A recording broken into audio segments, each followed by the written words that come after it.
Hello my friends, welcome to my channel. இன்றைக்கி பார்த்தீங்கன்னா சிறுகீரையின் நன்மைகள் மற்றும் அதனுடைய மருத்துவ குணங்களை பற்றி தாங்க பார்க்க போகிறோம்.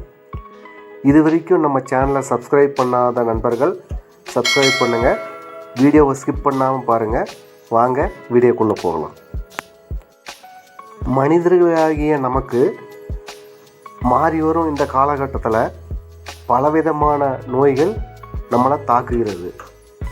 இத்தகைய நோய்களிலிருந்து நம்மை காத்துக்கொள்ள சத்தான உணவுகளை சாப்பிடுவது மிகவும் அவசியம்.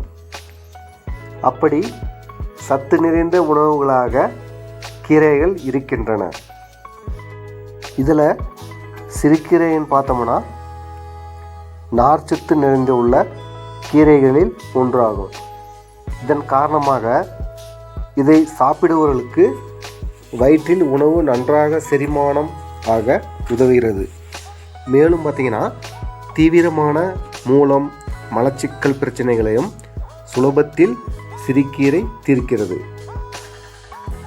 சிறுநீரகங்கள் ஆரோக்கியமாக இருக்க வேண்டியது அவசியம். சிறுநீரகம் மற்றும் சிறுநீர்ப்பையை மற்றும் அதை சார்ந்த உறுப்புகள் சிறப்பாக செயல்பட சிறுகீரை உதவுகிறது. அதே மாதிரி பார்த்திங்கன்னா சிறுநீரகத்தில் உள்ள கற்களை நீக்குவதற்கும் இது உதவுகிறது. சிறுநீரகங்கள் சிறப்பாக செயல்பட விரும்புபவர்கள் வாரம் ஒரு முறை சிறுகீரை சமைத்து சாப்பிடுவது மிகவும் நல்லது. சிறுகீரையில் பார்த்தீங்கன்னா vitamin A, vitamin B, vitamin C, இரும்புச்சத்து, பொட்டாசியம், மாங்கனீசு, மக்னீசியம் போன்ற தாதுக்கள் சிறுகீரையில் நிறைந்துள்ளன. இது பார்த்தீங்கன்னா அனைத்தும் நமது உடலின் எலும்பு வளர்ச்சி மற்றும் இதயம், இரத்த நரம்புகளில் சீரான இயக்கம் என ஒட்டுமொத்த உடலின் நலனுக்காக உதவுகிறது. இந்த சிறுகீரையை சிறுவர்கள் முதல் பெரியவர்கள் வரை அனைவரும் சாப்பிடுவதால் பல நன்மைகளை பெறலாம். பொதுவாகவே சிலருக்கு பார்த்தீங்கன்னா சாப்பிடும் உணவு சரியாக செரிமானம் ஆகாத நிலையில் இத்தகைய செரிமான கோளாறுகளை சிறுகீரை அற்புதமாக குணப்படுத்துகிறது. மலச்சிக்கல் தீரவும் குடல் சுத்திகரிப்பானாக சிறுகீரை செயல்படுகிறது. வயிறு சார்ந்த அனைத்து பிரச்சனைகளையும் தீர்ப்பது சிறுகீரை ஆகும். அடுத்து பார்த்தீங்கன்னா இரத்த சோகை குறைபாடு ஏற்படாமல் இருக்க இரத்தத்தில் சிவப்பணுக்களின் எண்ணிக்கையே அதிகம் இருப்பது அவசியம். இதை சம அளவில் வைத்துக்கொள்ள சிறுகீரையை வாரம் ஒரு முறை சாப்பிடுபவர்களுக்கு இரத்தத்தில் சிவப்பணுக்களின் எண்ணிக்கை அதிகரிப்பதோடு நோய் எதிர்ப்பு திறனையும் பலப்படுத்துகிறது.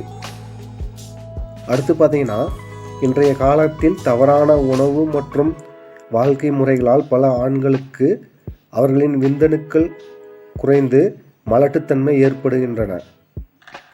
இத்தகைய பிரச்சனை உள்ளவர்கள் சிறுகீரை ஆண்களின் உடலில் உயிரணுக்களை பெருக்கும் திறன் கொண்டதாகும். இதை சாப்பிடும் ஆண்களுக்கு விந்தணுக்கள் பெருக்கம் ஏற்பட்டு மலட்டுத்தன்மை நீங்கும்.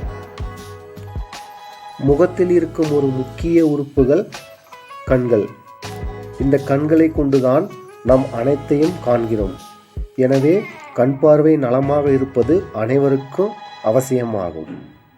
சிறுகீரையில் வைட்டமின் ஏ அதிகம் நிறைந்திருப்பதால் இது கண்களில் கண்புரை ஏற்படுவதை தடுக்கிறது. மேலும் பார்த்தீங்கன்னா விழிப்படலம், கருவிழி ஆகியவற்றின் நலத்தையும் மேம்படுத்துகிறது. அடுத்து பார்த்தீங்கன்னா உடலில் அடிபட்டு இரத்த காயங்கள் ஏற்படுகின்றன. இந்த இரத்த காயங்களை சீராக்குவதில் சிறுகீரை முக்கிய மருந்தாக பயன்படுகிறது. நமது உடலில் பார்த்தீங்கன்னா நோய் எதிர்ப்பு திறன் வயது கூடிக்கொண்டே செல்லும் போது குறைந்து கொண்டே வரும். இதை சரி செய்ய சிறுகீரை சாப்பிடுவதால் அதில் இருக்கும் சத்துக்கள் இரத்தத்தில் கலந்து அதிலிருந்து நோய் எதிர்ப்பு திறனை மேம்படுத்துகிறது. அடுத்து பார்த்தீங்கன்னா வெளியிலிருந்து உடலுக்குள் வரும் நோய்களை உண்டாக்கும் ஆபத்தான நுண்ணுயிரிகளை எதிர்த்து அவற்றை அழித்து உடலை தொற்று நோய்கள் அண்டாதவாறு காக்கிறது. இதனால் சிறுகீரையை வாரம் ஒரு முறை உட்கொள்வது நல்லது. இந்த மாதிரி சிறுகீரையில் பார்த்தீங்கன்னா ஏகப்பட்ட நன்மைகள் மற்றும் மருத்துவ குணங்கள் உள்ளன. எனவே நண்பர்களே, நீங்களும் இதை சாப்பிட்டு இதனுடைய நன்மை மற்றும் மருத்துவ குணங்களை பெற்றிடுங்கள். இது போன்ற மேலும் பல பயனுள்ள தகவலை தெரிந்து கொள்ள எங்கள் பாம்டீலாவாசிகள் சேனலில் இணைந்திருங்கள் நண்பர்களே. இதுவரைக்கும் நம்ம சேனலை சப்ஸ்கிரைப் செய்யாத நண்பர்கள் சப்ஸ்கிரைப் செய்யுங்கள். வணக்கம்.